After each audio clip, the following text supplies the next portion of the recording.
what I would like to be able to do is just to start off in a very, very limited way, to allow people to express any feelings they might have. And then we can go to text and feel much better about it.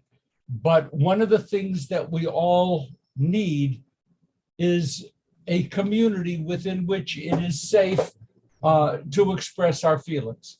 And this community is extraordinary. Now, yesterday, a rabbi leader at the noon Friday Torah teaching devoted time to Roe v. Wade. Last night, Rabbi Nanis devoted time to Roe v. Wade. People there had a chance to speak, to share feelings, and to offer suggestions. But there are people who haven't had that moment, and they may feel a desire to say something. And they will, Cindy, I'm sorry. Oh, I was just wondering, there's that lawsuit in Florida about it, the ruling being against Jew. Let's back into that. Okay. Let's back into that. Now, I want to make very clear, Rabbi Nanis is a full-time employee of Wilshire Boulevard Temple, and Rabbi Leader is the senior rabbi of Wilshire Boulevard Temple. I am way down on the pecking order, and therefore I am going to give myself the right to say what I think. Right. And what I think does not in any way reflect the position of Wilshire Boulevard Temple, okay? And so I want that to be very clear. Don't go running from here and say, oh, did you hear that Wilshire Boulevard is calling for armed revolt in the street? No, I may be, but not Wilshire Boulevard Temple. Let's have that clear. Okay, so just like this, to be able to go quickly and smoothly, if anyone would like to say anything, to offer any thoughts, raise your electronic hand, make it brief, and we will just quickly move on and then back into text. So I see Steve Miller. I just have two observations. Okay, we're going to make them quick, right? Yes, starting from the fact that this obviously is both a horrendous decision and I believe legally unsupportable. My two observations are, they had the opportunity to write a better opinion that would be harder to reverse in the future had they paid attention to the legal critiques of the leaked opinion. And in a way, we're lucky they did not do that. And I'm also hoping that maybe the Democrats have been having a very, very difficult time kind of getting together and mounting some kind of effort to reverse the midterm trend. And I'm hoping this may be a catalyst. Thank you. Very good. Donna, then Cindy. Yes, good morning, Shabbat Shalom. I feel that court was a fixed, rigged court, and it was definitely, we're going back in history. I hope that some way we can change this with another vote, or they can, somehow we can ratify, to get these judges, these, oh my God, it's disgusting. A woman should have a right to choose. It's horrible. Okay, thank you, Cindy. First of all, I feel the justices were dishonest at their confirmation hearings when they said it was settled law and they would not change it. But can you explain what's going on in Florida with what Temple suing the governor? The simple thing, okay, lo navi anochi v'lo ben navi. I am neither a constitutional lawyer nor the son of a constitutional lawyer. And I really want that to be clear. I can't technically answer that. A congregation is suing the governor of Florida because by banning abortion, the governor is banning a practice which some Jews accept as normative part of their religious background. So that in fact, it's an assault on religious liberty to ban abortion, period. That's what they're doing. That's what they're doing. Where they go with it, I mean, I could make thoughts, but I don't want to. Other hands, are there other hands of people who would like to express anything? Doris? Unmute yourself, Doris, please. I'm sorry.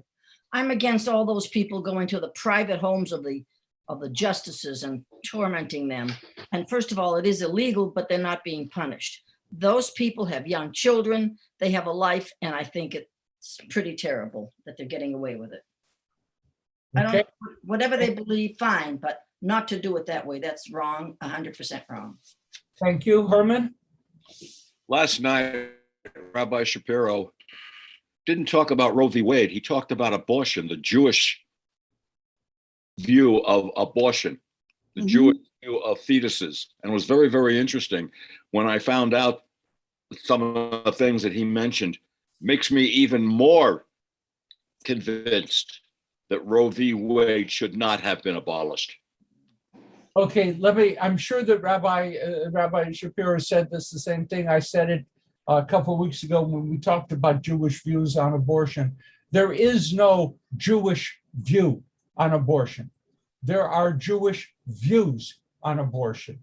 And many people have differing approaches, specifically from the far right of Jewish tradition, but also in the far left and within Judaism. So Jewish views. If anyone says this is the Jewish view, can turn them off, they're wrong. Simple, very straight. There are certainly clear Jewish views expressed in a variety of settings. Okay, any other comments? Anyone else like to raise a hand and to comment? Taking a deep breath, settling back. Okay, Kevin, did you shave? Yes. Kevin. Yes, I did. So I got to bump into Rabbi Davids when I was dropping off my daughter, or actually picking her up from summer camp. It was nice seeing him walk. I just got back from Yosemite and I'm overcoming poison oak. So that was pretty bad. Okay, so I took it upon myself, with all the authority vested in me by my rabbinic title, to criticize the way Kevin looked. Okay, and thank you very much for listening to my moral guidance. Okay, I am now going to add. Okay, Mara or Harv or whoever. I just wanted to say that I understand what you're saying, that there is no, what you're calling traditional view of. I said there's no singular. No singular. There are multiple traditional views. So I understand that. And I'm not, it concerns me that there are restrictions on when you can or when you should or should not have an abortion in Judaism, although they may be varied. And I think that it's important for Jews to recognize that the notion of abortion on demand for any reason at all is not necessarily a view that's acceptable, that should be acceptable for Jews. Okay, So while I don't know where the word "should" came from. You know, that's a hard word, but there are multiple views, and the rabbis, I think, generally would agree that casual abortion on demand does not reflect the core of Jewish teaching. I think I can say that, and I haven't said a lot. I could probably get away with that. And that's all I'm really saying, that I think that that understanding should be more present for Jews. Okay. Okay, a last call, and then I'm going to drop my, Tamara, do you want to speak what you wrote? Well, there are many views on abortion. There's a general understanding that one is not a person until they have been born. And even then, and I don't remember if it's 8 days or 30 days before. 30.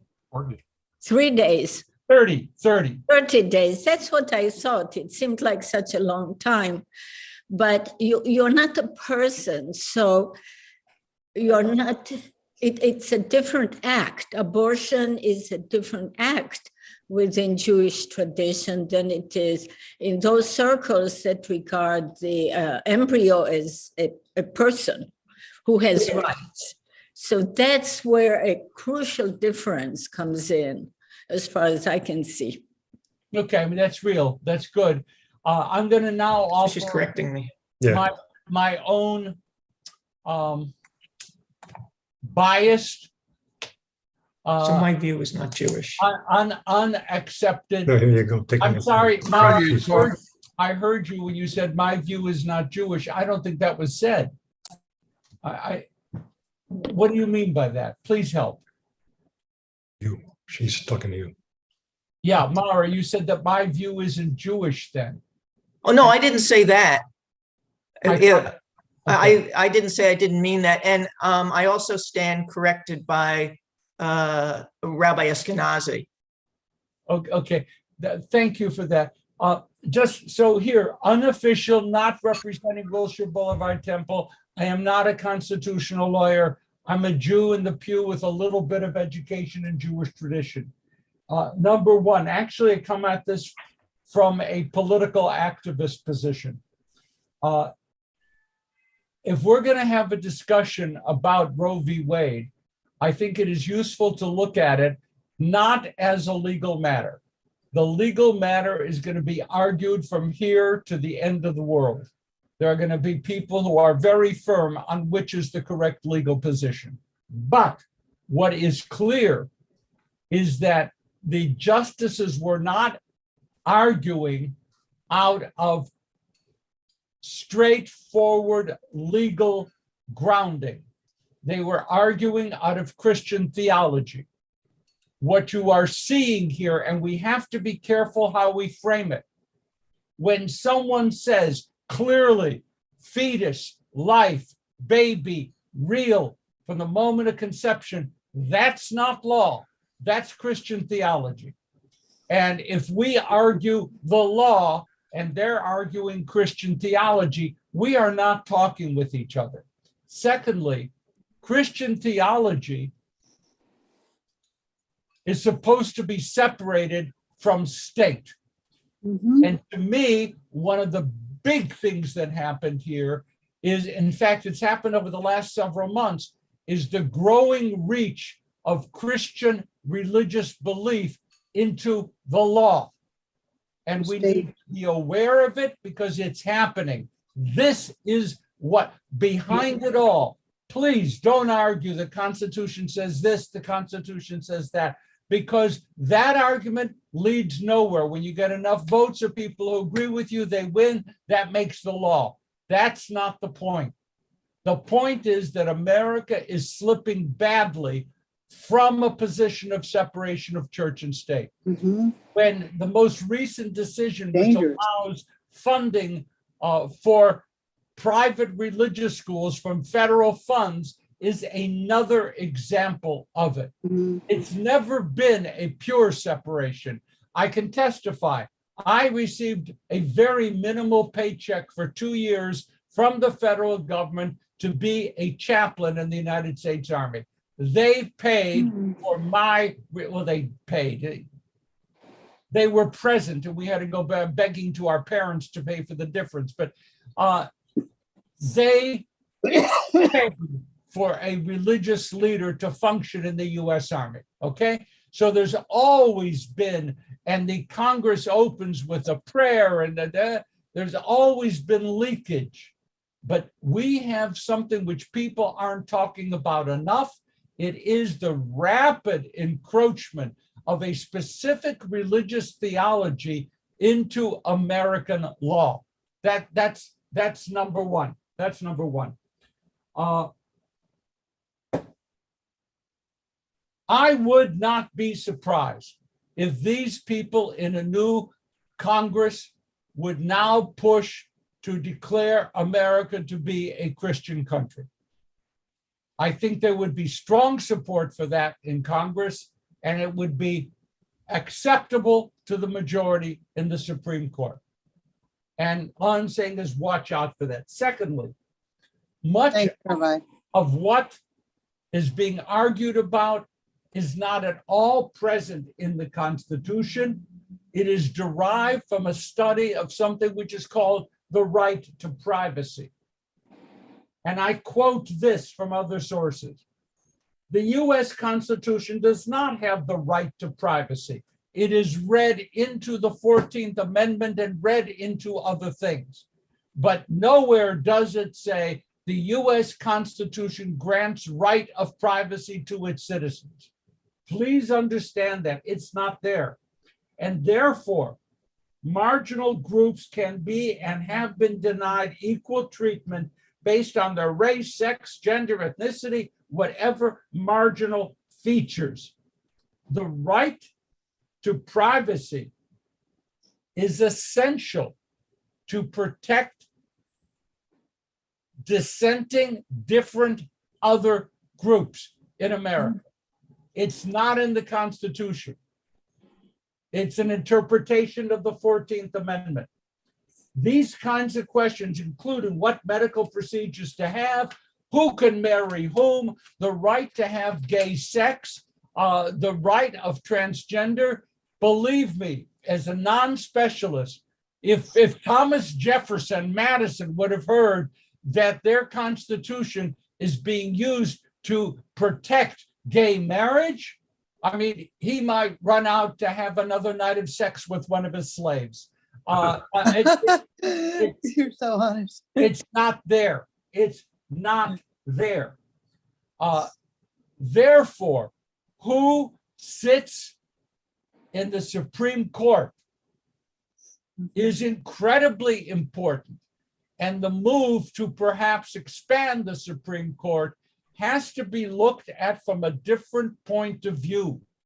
Namely, these people currently seated are going to define what to do with the collapse of right to privacy for the next 20 or 30 years. How much damage could be done? Next, what to do?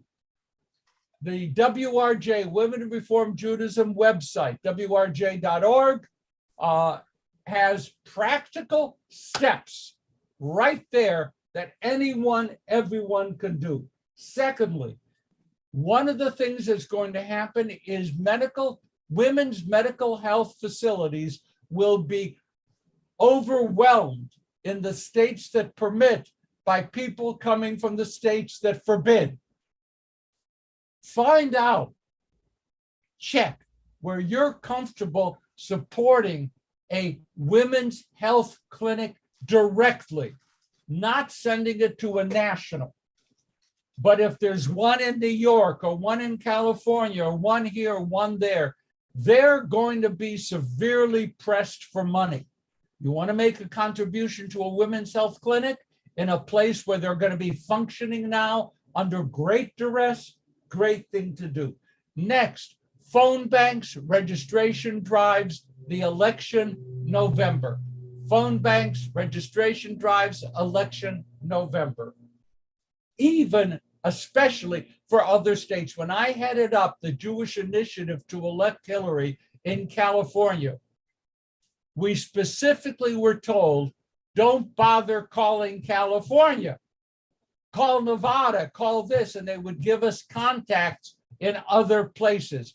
We can still be effective despite the fact that we live in a state that is considered to be safe for liberal votes. My last thing. Some of you know, my firstborn grandchild was actually one of twins. Daughter Shoshana was having great difficulty conceiving.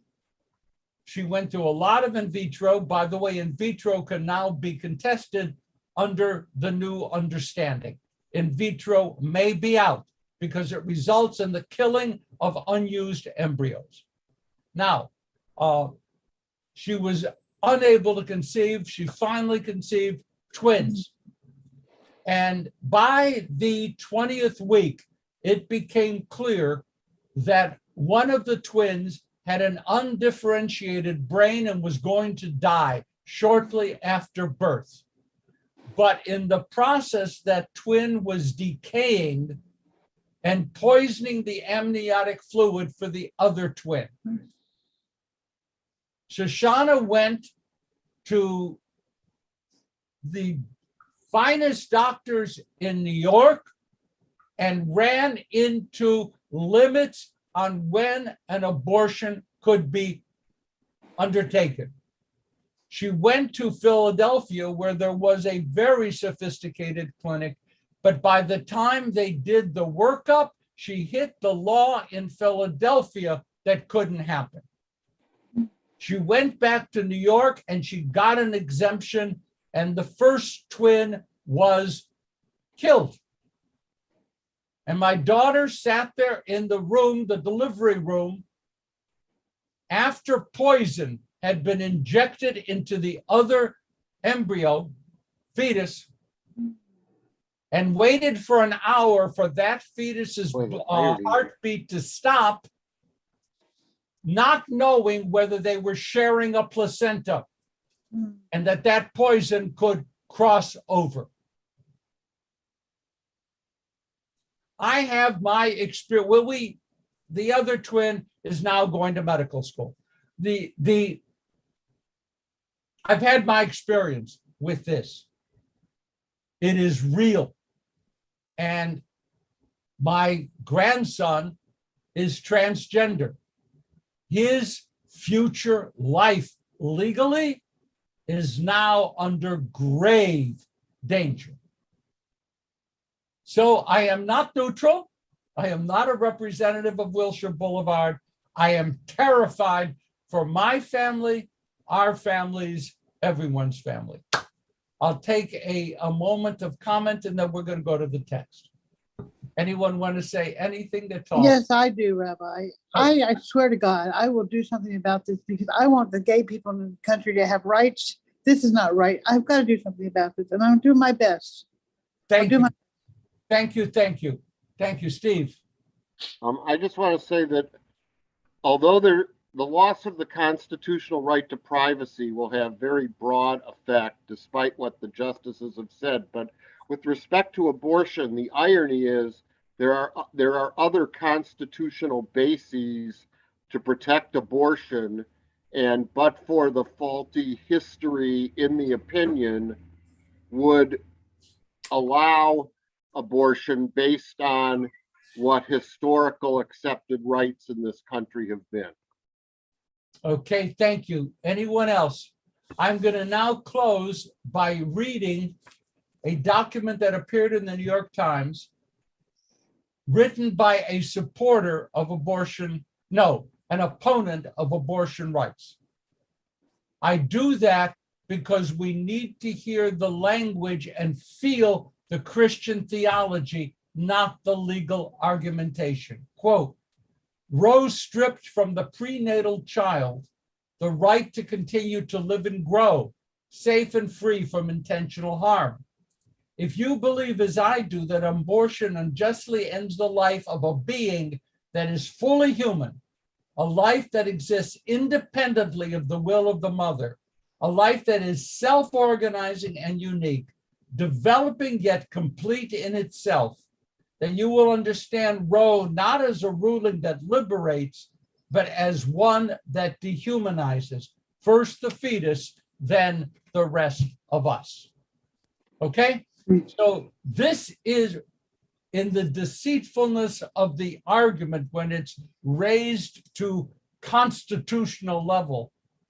Underlying it is a move to make Christian theology the law of the land. And we need to be aware. Should we care? I'll care. I can't tell you what to do. But May I ask you a question, Rabbi? May I ask you a question? The quick, ratifying the Constitution, can that change things? It's been ratified so many times. Can we get a vote on ratifying it? Does it work that way to get this changed again? To what is right and decent and rights for everybody? okay. All right. Thank you, Eric. Oh, wait, am I in? I have a slight disability. And if I was if I was a boy, I wouldn't be around to be living. But life has been hard for me because I was at autism, Asperger's, and school was very difficult for me. And if you have a disabled child, why don't they give us extra help so they can become more productive until up to their level of ability? You know what I mean? I know exactly what you mean. Eric, I know exactly what you mean. And I totally support your position and your attitude. And once again, the right to privacy, the right to protection of people who are in any way other than mainstream, that is under severe attack now. What happens if I just wish when I was going to school, they understand my disability and my math scores would have been improved as they know how to teach my math to me. You know what I mean? I You know what exactly I'm what you talking? mean. I can only tell you that if I had special help, my math scores would never have improved anyway. Nothing can help my math. Because nowadays the STEM is the ultimate goal of education, science, tech, now the education, math. And if you don't have the skills for that, you're dead duck. Thank you very much for listening to me. Of course, of course. Okay, ladies and gentlemen, we are, first of all, Okay. checking in. Is there anyone who has something they'd like to share with the group, within the family, the good, the bad, the indifferent, the weird, the gossip? I don't know. I put this on. Anything? Thank you for sharing about your disability. I have a disability Okay, too. Donna, Feeling- please wait until you're called upon. Yes, Please, sir. please. Okay. And tomorrow, would you like to say something? I'm sorry. No, okay, then she wrote a note in the chat,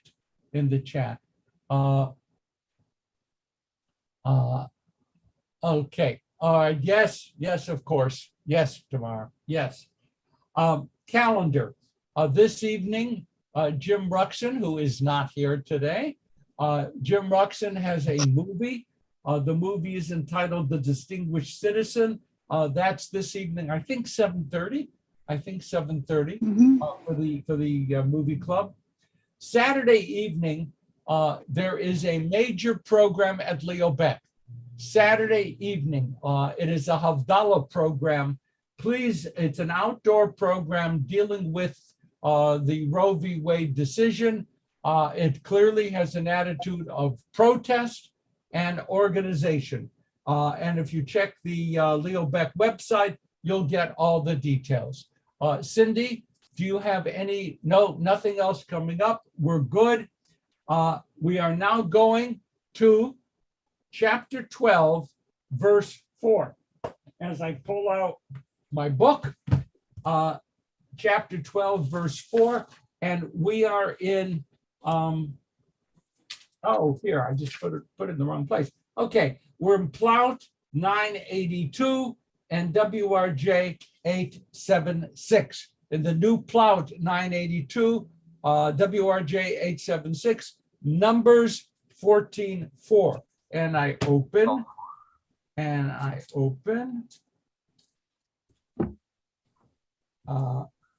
Okay.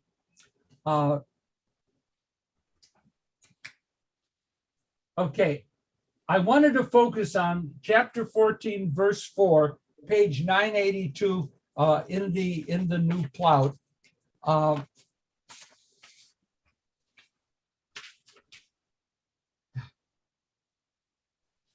Look at that.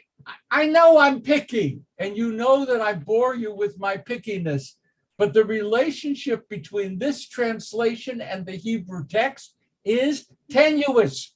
And I'm sure there's a good reason.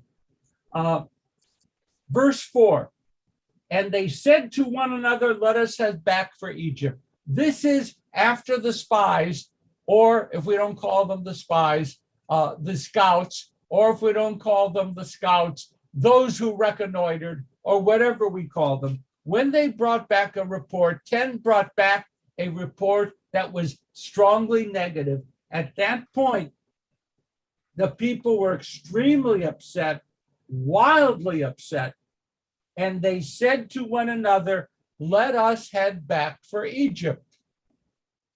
Okay, that makes sense, right? That's English. The Hebrew, Vayomer ish el achiv, and they said to each other, fine, nitna rosh v'nashuva mitzrayma. The English says, let's head back for Egypt. 2 words in there are not translated in the translation. Nitna rosh. Generally speaking, that phrase means let's find ourselves another leader. How did it not get in the translation? I don't know. I'm not responsible. It's in mine. What does it say, Steve? It says, let us appoint a leader who will take us back to Egypt and to return us to Egypt. Okay, well, I can tell you most certainly my official translation says they said to one another, let's head back to Egypt. All I'm pointing out is how strange the issue of Nitna Rosh, the language, the grammar is tough. I will acknowledge that the grammar is tough. But to me, there is the implication Moses is no longer my leader, Aaron no longer, Miriam no longer. Let's get a leader and head back to Egypt. That's what I think they're saying. Maybe it's not world-shattering, but I think that's what it says. Next, as I sat preparing for our meeting today, I talked to myself a lot. Let us head back for Egypt. And Stanley said to Stanley, can we ever return to Egypt? And I mean that metaphorically, not just the Israelites in the desert. I'll give you what is on my mind. I don't know this for a fact, but you'll have to believe me. This actually happened before I was born. And this was not in the time of Noah. This actually was in the early mid-1920, 1930, in that period of time. My family had emigrated from Russia and Poland to the United States. That didn't mean that some of my family members were not of the red persuasion. No. So, in fact, some were of the red persuasion. I had cousins who were deeply committed to the Marxist-Leninist view of what would be good for Russia. They who had fled Russia turned around in the 1920s and went back to Egypt. Went back to Russia. They wanted to be part of the glorious Marxist revolution. 3 years later, they all came back to the United States. And collectively, they opened one of the largest real estate development companies in America. They became billionaires as opposed to communists. And so again, I point out from my point of view, can you ever go back to Egypt? Have you ever gone back to the old neighborhood in which you were born? No, thank you. And I did that in Cleveland. My parents' house was so much smaller than I remembered it when I was there as a 10-year-old. Oh my God. How did we? Yeah, it was a nice suburban house, little brick house in a good suburb, but it was tiny. And I looked up at my bed. I lived in that. It's a box. Why? I mean, anyway, I went back. I went back to my family home, and I couldn't. Sforno, the commentator, quotes out of Kohelet, "That which is twisted cannot be made straight again." Going back, you can visit it, but you can't go back. Do you remember the Elie Wiesel movie, Siget, S-I-G-H-E-T, his hometown, Siget. Elie Wiesel went back to his hometown in Romania. He didn't go back to his hometown. You can't go back. He went back to whatever it was left and changed. Okay, I see. Hi, Fern, Hi. please. It seems like the expression "you can't go home again" is a subset of the larger concept that everything changes. And that's why you can't go home again, because nothing stays static. The good, the bad, everything changes. Yes, I mean, yes, totally. You can't go, the only, what do they in the Greeks, the only thing constant is change, or they say you can't put your foot in the same river twice, or, whatever. Constant change, you can't go back. You can't go back. So anyway, they wanted to go back to Egypt, and they probably had these visions living in the desert, if they were actually there, living in the desert, that at least every day in Egypt, they got fed, they had water, and they knew what each new day would bring. It'd bring the same thing that happened today and the day before. They wanted that. They revolted, and it just couldn't happen. Okay, any other thoughts about going back before we go forward? Okay, so let us go back to Egypt. No one goes back to Egypt. Susie? I just wanted to share, when my daughter was 5 years old, I said, "Do you want to see the beautiful neighborhood I grew up in?" She was 5. I took her to Corning Street, Pico, La Cienega area. I loved that area. I loved my house, and my daughter looked at me and she had the saddest face. She was 5 years old. I said, "Jenny, look at this house. Isn't it great?" She says, "Mom, I never knew you were poor. You must have been so poor." And I'm like, oh my gosh, the contrast. To me, I still go back, and I love it. have the good memories of it. Keep the memories. Keep the memories. Don't go back to fact check. Just keep the memories. They're fine. Really. Everyone's going to be good. Eric? You're muted, Eric. I'm sorry. Okay, I saw the movie 10 Commandments, and then there was the Dathan and whatever the Frank DeCova character. They must have been these overseers, and they were getting big bucks from Pharaoh. So they decided. So in the wilderness, everybody was equal. We were in the same conditions. Everybody was equalized in the wilderness. So they missed their old jobs, like the Judan rats. They were the Judan rat, and when they got out, they had to be. You know what I mean? I know what you mean. I'm laughing because I have a memory. Reese and I were sitting in that movie 150 years ago, and a mother was speaking to a young child sitting next to her right in front of us. "Look at this carefully, honey. That's the way it actually was." I mean, okay.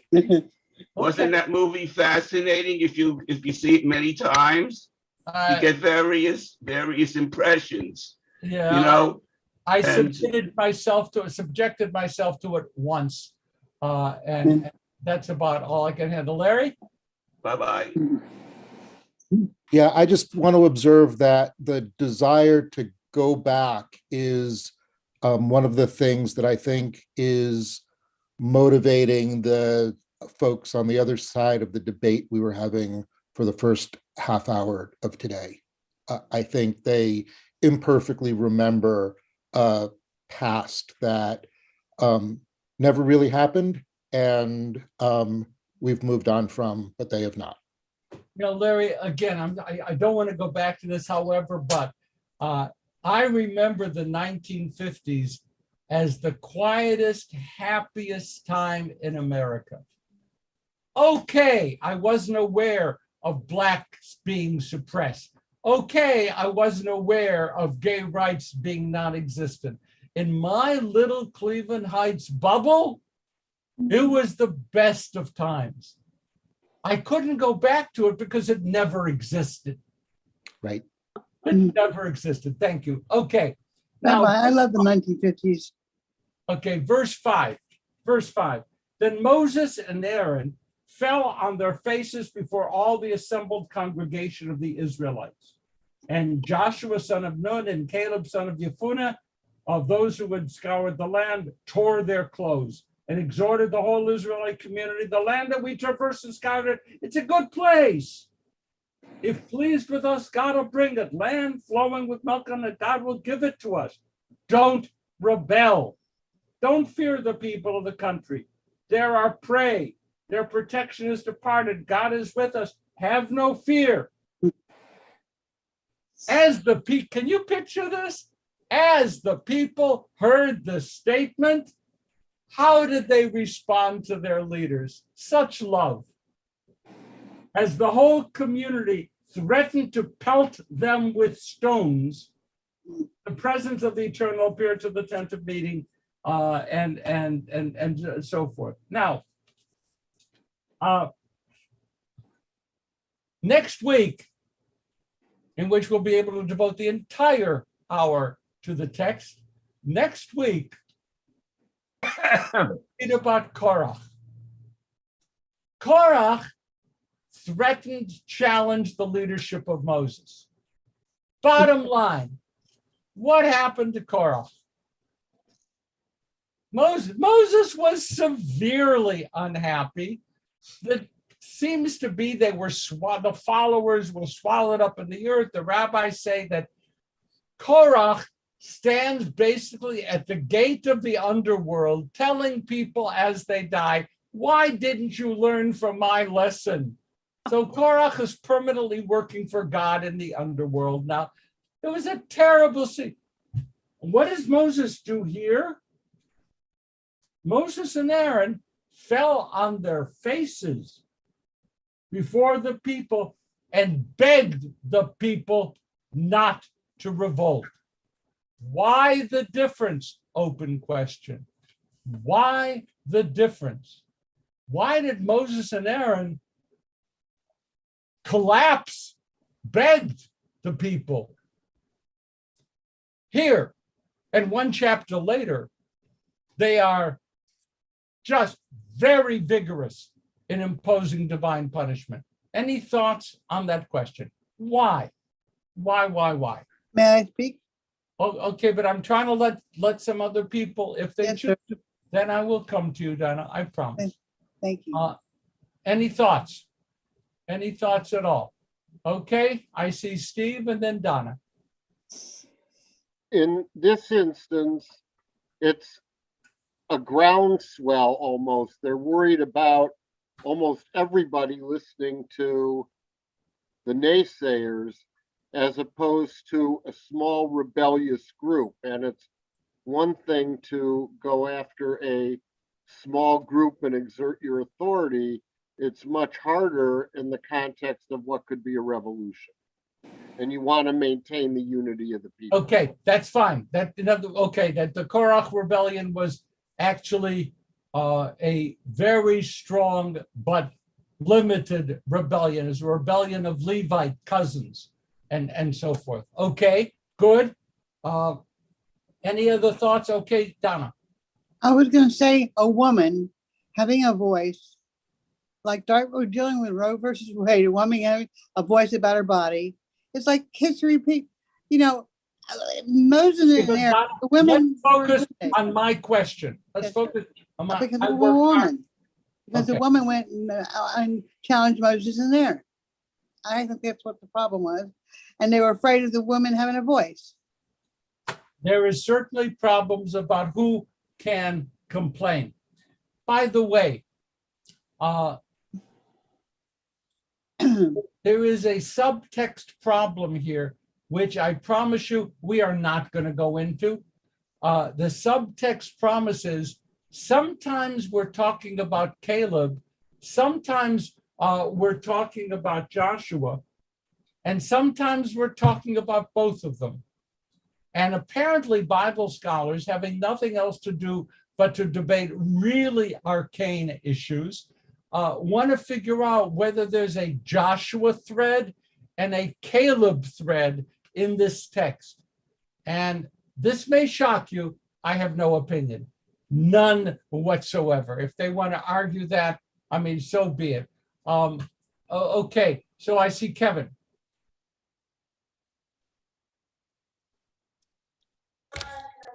Okay, so I just wanted to point out where it says our wives and children will be carried off, or I guess what it is the men are talking and the men have the voice and the men are basically saying what the women are saying. So the women are telling the men what to do, and Moses and Aaron is talking to the men while the women aren't there. So this is all a man's talk. That's great. That's a very good insight. That's very good. The men are talking, representing their women's concerns, and the women are poking them from behind. Get up there and tell Moses and Aaron, we're going to be, yeah, okay, fine. Sukasa. It says in verse 6, it says Caleb is telling the people, and it didn't seem to work. And in verse 11, it's God speaking to Moses. It's like, okay, Caleb, you're the junior guy. That didn't work. I'm taking over. I'll tell Moses and he'll get it done. No? Yeah, there is retrospectively, from the scribe's point of view, Joshua ends up being the replacement for Moses, so he gets a good job. Caleb is highly respected, but does not get the big job. But in any event, there are multiple threads. One of the things that I am not able to resolve for myself is why this story is told. Why the story of the spies? I really don't have an answer.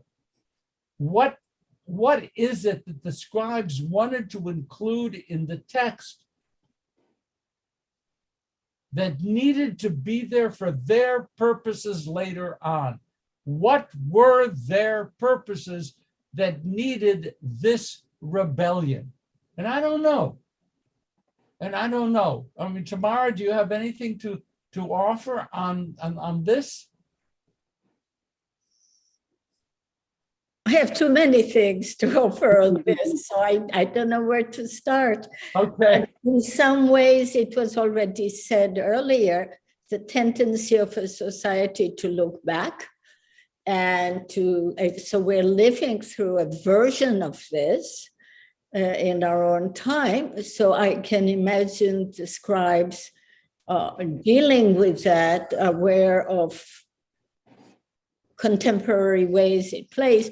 But I know there is a bigger story, and this is where I turn to Jacob Wright, because he has spent a lot of time on that. And I would love to have him respond to that at some point. Well, he's around so that he'd be warmly welcome, because I don't have a clue personally. I do not understand why the scribes want this story, and it's a big story. It's a big story. Okay, Donna, quick. Yes, Rabbi. I think it's because Adonai wanted to use the situation of scribes to teach us to believe and be fearless and not unafraid and have faith in God. When they drank from the river, they looked up, they were not afraid, and God delivered the land into their hands. And the giants, everybody else was scared of the giants. And the Lord saying, you're not really, it looks like you're outnumbered, but you're not. Yeah, and I'm, by the way, with all the attention on the Supreme Court, apparently there no longer is climate change problems, there's no longer economic problems, there's no longer a war in Ukraine. All these things have suddenly, like all disappeared. Americans have the shortest attention span of any place in the world. Sometimes when you tell people, don't be afraid, move forward, it's going to work out. It doesn't. Sometimes it doesn't. And that's a reality. You can trust your leader, you can follow your leader, but sometimes being brave and being right and being on the side of the good and of history, sometimes it doesn't work out. And sometimes it does. Yeah. Sometimes it does. And how the heck do we know? How do we know when to push forward? I'll tell you one thing. In my life, I have always believed that change for the better is possible if we unite to make it happen. I really have always believed that. I mean, can you imagine this idiot rabbi, 25 years old, marching to stop the war in Vietnam? Me, I'm going to do it, baby, and the Soviet Jewry thing, getting arrested in front of the Soviet embassy for getting too close to their property line in protesting for Soviet. Who could move the Soviet Union? I could, but thousands of people working together. Don't be afraid. Doesn't guarantee success. But if we don't have courage, there is no chance for success. Steve. I think it's a lesson in part that, contrary to how a democracy works, the majority of people are not always right. And, going with the majority, if you believe the right thing is not that there's a time to have faith and pursue what's right, even if it runs counter the majority opinion. It's definitely true. I mean, when school segregation was in place, I don't know that the majority of Americans opposed it. Actually, I suspect they didn't. And things have dramatically changed, thank God. Yeah, moving the masses. We're going to have to move quickly now. Soothe and Ray, and then we're going to have to stop. Okay, I think that it goes back to Tikkun Olam. We don't have to repair the world, but we have to make a start. And you're saying the same thing we don't have to affect the change completely on our own, but we have to make a start. We have to do our part. Boy, is that fit in with today's topic, Sukasa. Yes. Ray, you get the last word. Thank you. That's a lot of responsibility, but you'll be happy to know that it reinforces the theme that you have introduced just now about continuing to push back in the face of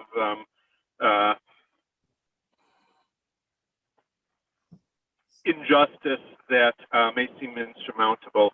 And I'm looking ahead in the text when we get to verses 35 and 36. And I'm struck that it goes from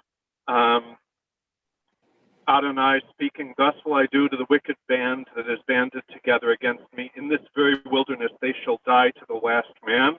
The translator puts closed quotations. A third-person narrator says, "As for the men whom Moses set to scout the land," and talks about them and the cattle dying. And then in verse 39, Moses says, without any transition, when Moses repeated these words to all the Israelites when Moses repeated. And what strikes me most here is not what we are told, but what we are not told. From the end of what is quoting God to the third person narrator telling us who died, and then Moses' reiteration of what God says in the verse closing a couple of verses up, we do not see when Moses chose to fall silent and stop advocating. But we infer that Moses did. Why? And I think the lesson for us here is at least as pointed in what is not explicated through the text as what is.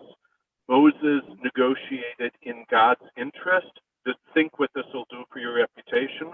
And then after verse 35, Moses apparently simply stops and falls silent.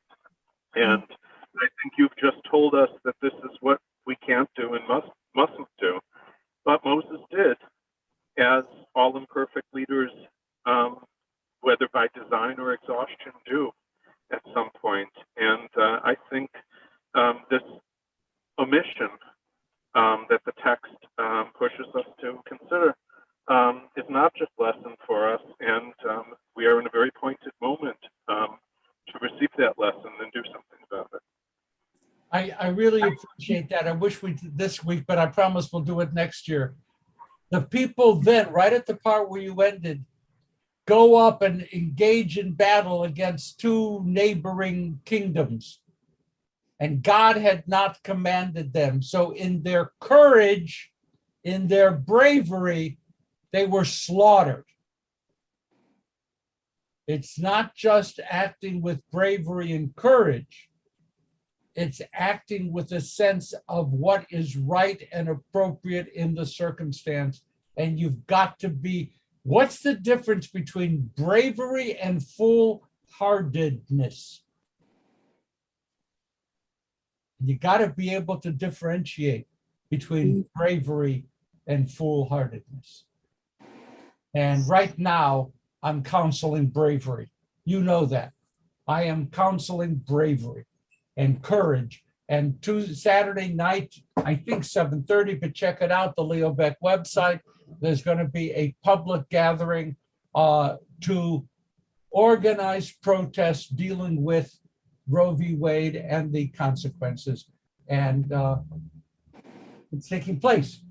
We're now, hey, folks, you did really well today. Don't go. You did really well. We heard positions on both sides received respectfully, and thank you. It was good. We done good today. Now we're going to move to Kaddish. And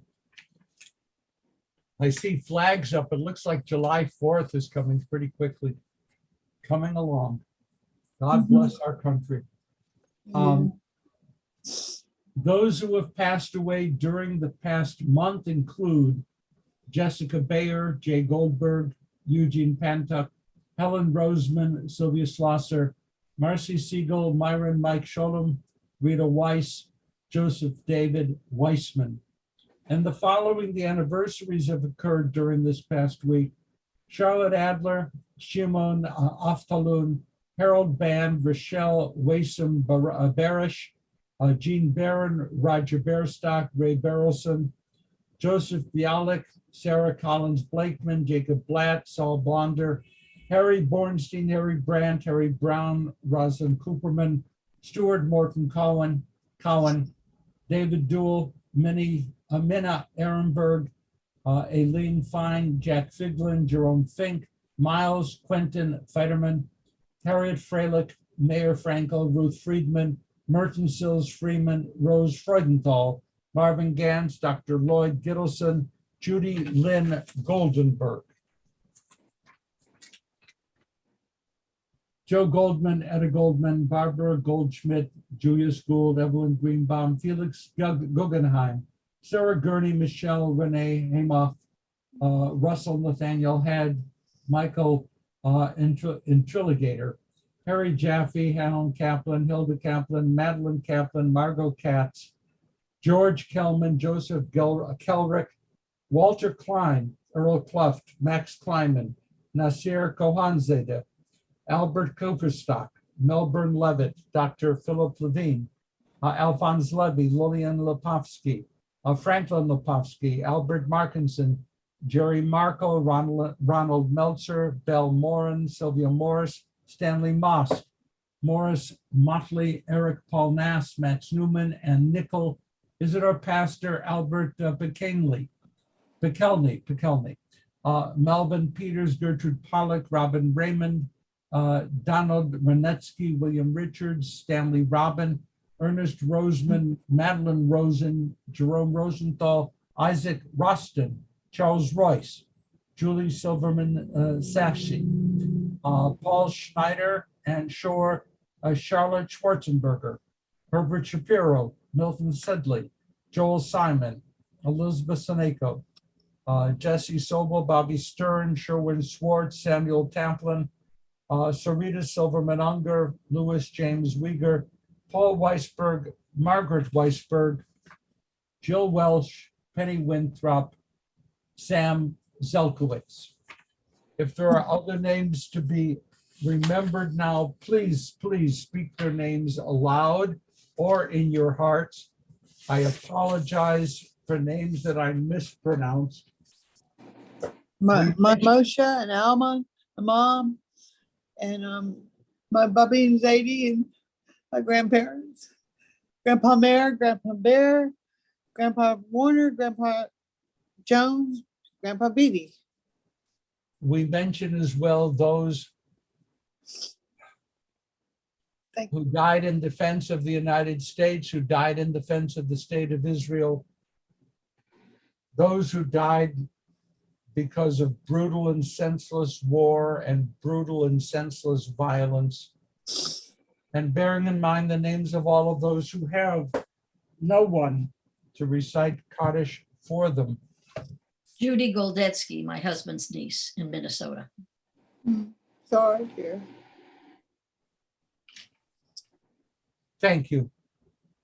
Yitkadal, v'yitkadash, b'nei rabbah, v'almad divra chirutei, v'yamlit malchutei, v'chayechon of yomechon, v'chayedechol beit Yisrael, ba'galav zman kariv yimru amen. Yehi shmei rabba v'varach, le'olam le'olmei almalah, Yitbarach v'yishtabach, v'yitpa'ar v'yitramam v'yitnaseh, v'yitadar v'yitpaleh v'yitpalal, shmei d'kudishah, brichu, le'elam min kol birchata v'shirata, tushbachata v'nechamata, da'amiran v'yalma v'yimru amen. Yehi shlama rabba min shemaya, V'chayim Aleinu v'al kol Yisrael v'yimru amen. Amen. Oseh shalom b'imromav.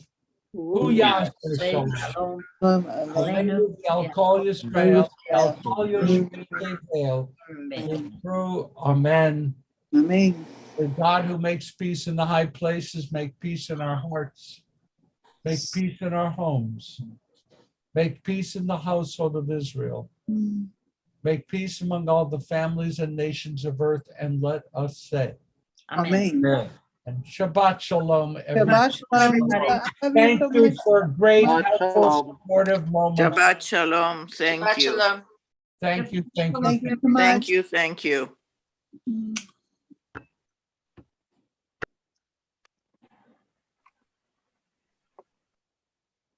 Hi, Susie. Hi, everybody. Hi. Shalom. Hi, Howard. Everybody's so adorable. Just make my Shabbat so beautiful. What would I do without you? Yes.